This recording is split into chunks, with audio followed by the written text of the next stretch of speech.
Visi suprantame reikšmę šitų rungtynių, bet manau situacija yra gera, todėl kad situaciją kontroliuojame mes. Viskas priklauso nuo mūsų. Mums tiesiog reikia sužaisti savo geras rungtynės.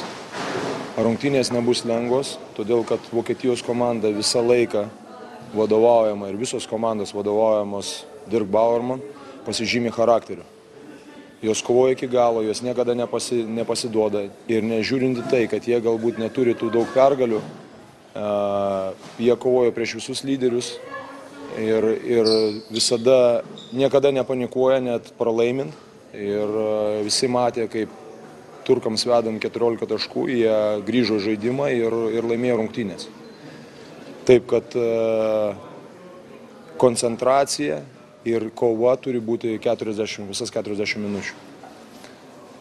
Aišku, tai aiškus jų komandos lyderiai, tai Dirk Nowitzki ir Chris Kaman, kurie yra, kaip pasakyti, atakų lyderiai ir juos stabdyti bus nepaprastai sunku. Ir visai sustabdyti turbūt, tai padaryti turbūt beveik neįmanoma, nes tas pats Dirk Nowitzki NBA, manau, kad jį toje lygoje bando sustabdyti ir nėra taip paprasta. Tačiau mes turim apsunkinti, kaip pasakyti, jam gyvenimą ir kad jisai tos taškus pelnytų, išnaudodamas kuo daugiau energijos ir, kaip pasakyti, ir jėgų. Keiman taip pat yra pavojingas tiek po krepšių, gali mesti vidutinį metimą.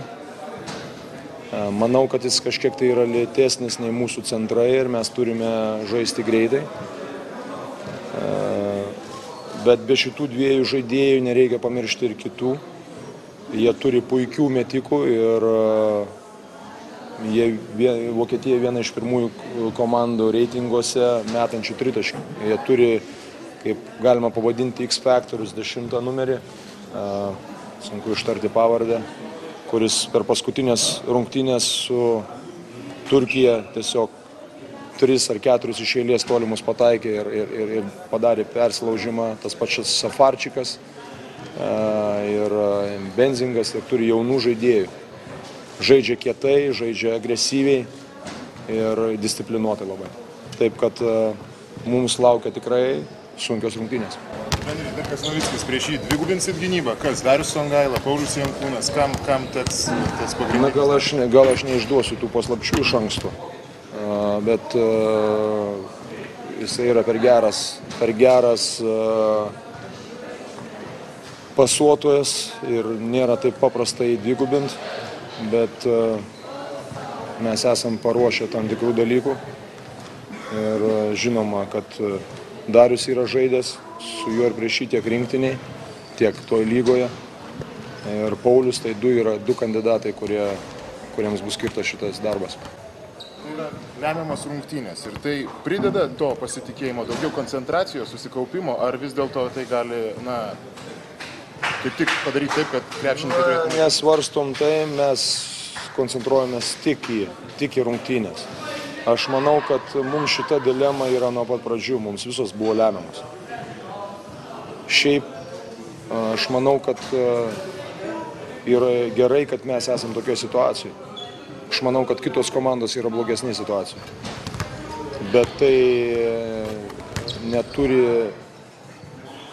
kaip pasakyti, ar mumis atpalaiduoti kažko ir galvoti, kad Vokietija ir taip toliau, jokiais būdais. Aš manau, kad koncentracija, susikaupimas ir jaudintis ir pergyventi ir drebėti nėra kada ir negalima.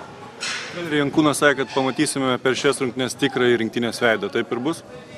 Jeigu jis taip sakė, reiškia, taip bus. Kurį komandą jūs labiau stebina iš kitos grupės? Rusija ar Makedonija? Tai ne mane vieną, aš manau, kad Makedonija. Aš manau, kad tikrai nesitikėjo iš jų tokio rezultato ir jie demonstruoja gerą krepšinį ir ypač rezultatus. Prisipažinsiu, netiek daug aš rungtynių jų esu matęs.